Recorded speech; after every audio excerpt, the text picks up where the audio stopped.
important issue that we need to establish more voices in the right now it's kind of tilted towards the Republicans and Democrats, and people say voting for a third-party candidate is kind of like a waste of vote, and they say, you know, why should I vote for a third-party candidate? How would you address that?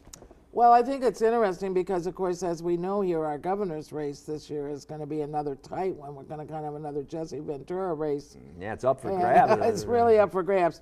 But on a personal note, I really don't believe there's such a thing as a wasted vote, because it's people's personal responsibility to participate in democracy.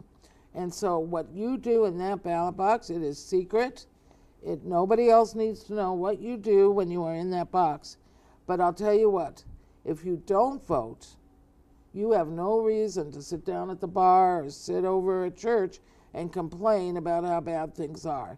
So you have to use your right. It's a right to be able to vote. People die in other countries to vote. Right. They wait 3, 4, 7 hours to vote in other countries. Oh, right, or days. Yeah, some of the, they travel hundreds of miles to vote because it's so important to them. That's right. And so there is no such thing as a wasted vote because it's your personal choice. Right. We don't want people to give up and say, oh, my vote doesn't mean anything.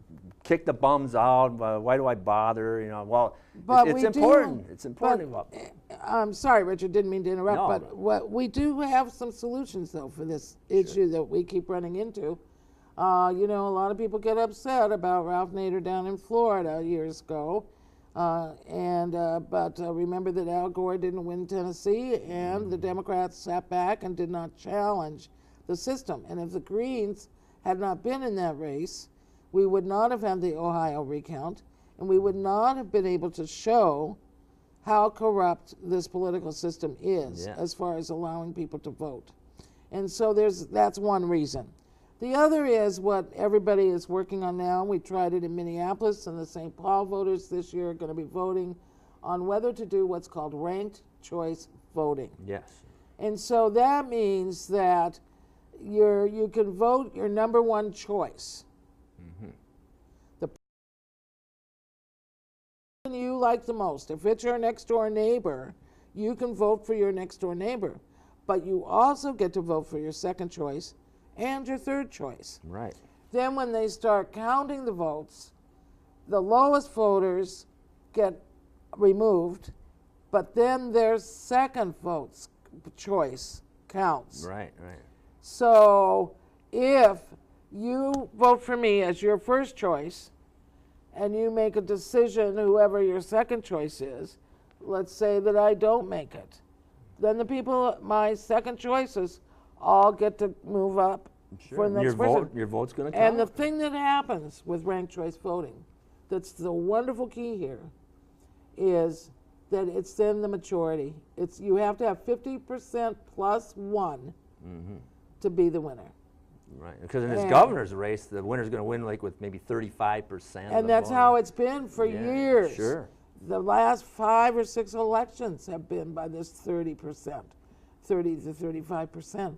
That's not a majority. That's not saying that the majority of people approve and have chosen you to serve. So that's the idea behind first, second, and third choice, and the idea of ranked choice voting. An organization called Fair Vote Minnesota is working very, very hard on that, and I think other cities and counties will start learning. The National Football League, the Academy Awards, a lot of big-time events and celebrations, I guess, in our country, whatever you want to call them. But they use ranked choice voting. Sure. Well, it's an important issue, and it's not that. A lot of people say, "Oh, it's confusing. It's too difficult," and they challenge it on other grounds. But no, it's a fair system, and it's not that hard. You're just rating them 1, 2, 3 your votes, and it sure would have saved us a lot of dollars and a lot of headaches in the Frank and Coleman race. I'll tell you that. I hear you. And we were talking before about that the Green Party is an international party, and it is all around the world. And so that also means that America is one of the only places that has a two-party system. Most places have parliament and have proportional representation, so that then you are choosing candidates based on the percentage, of the voters. So that, for instance, in Australia, just about 6 weeks ago, 12 people were elected to Parliament. 12 Greens were elected to Parliament. In Brazil, there are 14 Greens in the Parliament there. So, it's too bad that we've gotten into this duopoly here, which now actually is, I would question whether it really is democracy, because it's become so owned by the corporations. Oh, and Wall Street, And now the same people keep popping up, and all these same administrations, and it's just... Well, and now they've added this thing where the corporations can start giving money to candidates. Yeah, uncountable.